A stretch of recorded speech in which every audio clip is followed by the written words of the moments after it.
पंतप्रधान नरेंद्र मोदी यांनी मन की बात कार्यक्रमाच्या 119व्या भागातून विविध विषयांवर साधला देशवासियांशी संवाद। अंतराळ कृत्रिम बुद्धिमत्ता क्षेत्रातला तरुणाईचा वाढता सहभाग नवीन क्रांती घडवत असून नवतंत्रज्ञान स्वीकारण्यात आणि ते अंगीकारण्यात भारतीय कोणापेक्षाही मागे नाहीत, पंतप्रधान। युवा खेळाडूंच्या दृढनिश्चयामुळे आणि शिस्तीमुळे भारताची जागतिक क्रीडा महासत्ता बनण्याच्या दिशेने वेगाने वाटचाल सुरू, पंतप्रधानांचं प्रतिपादन। भारताला मजबूत आणि समृद्ध बनवण्यात महिला शक्तीचं बहुमूल्य योगदान, अंतराळ शास्त्रज्ञांच्या चमूमध्ये महिलांची कामगिरी एक आश्वासक चित्र असल्याचे पंतप्रधानांचे गौरवोद्गार।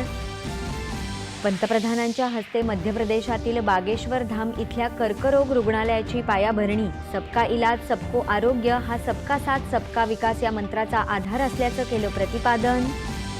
राज्य विधिमंडळाचं आगामी अर्थसंकल्पीय अधिवेशन येत्या 3 ते 26 मार्च दरम्यान होणार संपन्न। 10 मार्चला मांडला जाणार राज्याचा अर्थसंकल्प। नवी दिल्लीत सुरू असलेल्या अखिल भारतीय मराठी साहित्य संमेलनाच्या आजच्या समारोपाच्या दिवशी विविध विषयांवर परिसंवाद, चर्चासत्र, मुलाखती आणि साहित्यविषयक भरगच्च कार्यक्रम। छत्रपती शिवाजी महाराजांच्या 12 किल्ल्यांना युनेस्कोचा जागतिक वारसा दर्जा बनवण्यासाठी सांस्कृतिक कार्यमंत्री आशिष शेलार यांच्या नेतृत्वाखाली 4 सदस्यांचं शिष्टमंडळ पॅरिसला रवाना। आणि ICC चॅम्पियन्स चषक क्रिकेट स्पर्धेत आज पारंपरिक प्रतिस्पर्धी भारत आणि पाकिस्तान यांच्यात लढत, नाणेफेक जिंकत पाकिस्तानचा फलंदाजीचा निर्णय।